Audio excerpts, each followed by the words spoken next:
ప్రధాన కోర్టులో దశాబ్దాల తరబడి కేసులు పరిష్కారం కాకుండా పోతున్నాయి. దాంతో సమస్య ఎదురవుతోందంటూ మధ్యవర్తిత్వ కోర్టులకు అనుమతించింది ప్రభుత్వం.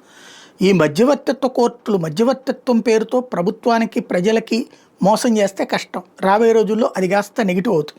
ఇప్పుడు ఆడెవడో సుబ్బరామరెడ్డి అనేటువంటి వాడు అనకూడదు, పెద్ద ఆయన, చాలా పెద్ద ఆయన, టీఎస్ఆర్ తిక్కవరపు సుబ్బరామరెడ్డి గారు చాలా మంచి ఆయన, చాలా ఆధ్యాత్మికవేత్త. కానీ ప్రజల సొమ్ము దోపిడీ చేసినప్పుడు దోపిడీ అని అనాలి. ఒకవేళ ఆయన దగ్గర ఏ డబ్బులు లేవు, ఉన్నదంతా ఇచ్చేసేస్తున్నాడు. ఇప్పుడు మనం ఒక ఇల్లు కొనుక్కున్నాం, మీరు చూడండి రోజు యూట్యూబ్లో కూడా వస్తూ ఉంటాయి, సో ఇల్లు ₹1,00,00,000 విలువ చేసే ఇల్లు 35 లక్షలకే వేలం, 40 లక్షలకే వేలం అని చెప్పి. ఎందుకని? ఆ ఇంట్లో ఉన్న మధ్యతరగతి వాళ్ళు అప్పు తీసుకున్నాక అప్పు కట్టలేకపోతే వాళ్ళు ఎంత బాకీ ఉన్నారో అంత నుంచి ఆ ఇంటిని వేలం వేస్తున్నారు. ఆ పైన వచ్చిన డబ్బులు వాళ్ళకి ఇస్తారు. అంటే ఎంతెంత సామాన్యుడి ఇంట్లో నుంచి బయటికి తరిమేసి మరి ఆ ఇల్లు వేలం వేసి లాక్కుంటున్నారే, ఓ ఫ్యాక్టరీనైనా లాక్కుంటున్నారే. అదే వీళ్ళది వచ్చేటప్పటికి 8,500,000 కోట్ల రూపాయలకు సంబంధించినటువంటి ఆస్తిని ఎవడు వేలంలో కొనుక్కోబోతే మళ్ళీ ఆయనే 2,500,000 కొంటున్నాడంటే, నిన్నటిదాకా నా దగ్గర డబ్బులు లేవన్నోడికి 2,500,000 కోట్లు ఎట్ట వచ్చినాయి? మరి ఆ 2,500,000 కోట్లు ఉంటే ఆ 2,500,000 కోట్లే కట్టేయాలి కదా, జమ చేసేయాలి కదా.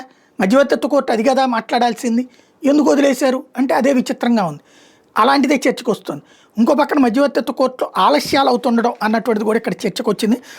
జడ్జి సూర్యకాంత్, సుప్రీంకోర్టు జడ్జి కీలకమైన వ్యాఖ్యలు చేశారు. మధ్యవర్తిత్వంతో కేసుల పరిష్కారం కూడా ఆలస్యం అవుతుందని సుప్రీంకోర్టు జడ్జి జస్టిస్ సూర్యకాంత్ పేర్కొన్నారు. కేసుల పరిష్కారానికి ఒకప్పుడు సత్వరమైన ప్రత్యామ్నాయంగా ఉన్న మధ్యవర్తిత్వానికి నేడు మితిమీరిన వాయిదాల జాడ్యం అంటుకుందని వ్యాఖ్యానించారు. మధ్యవర్తిత్వ అంశంలో ప్రపంచంలోని ప్రముఖంగా నిలవాలని భావిస్తున్న భారత్ కేవలం తీర్పుల సంఖ్యతోనే కాదు, ఆ తీర్పులో తార్కికమైన ప్రమాణాల నిష్పాక్షికతను ప్రతిబింబించాలన్నారు. మధ్యవర్తిత్వ తీర్పుల్లో జాప్యాన్ని నివారించేందుకు ఇరుపక్షాలు కట్టుబడి ఉండాల్సిన నమూనా విధి విధానాలు వంటి సంస్థాగత పద్ధతులను అవలంబించాల్సిన అవసరం ఉందని ఆయన అన్నారు. వాయిదాలను కఠినంగా నియంత్రించడం ఈ సమస్యకు పరిష్కారం అని చెప్పారు. మధ్యవర్తిత్వ విధాన సమగ్రతను కాపాడేందుకు క్రమశిక్షణ ఎంతో అవసరమని జస్టిస్ సూర్యకాంత్ చెప్పారు.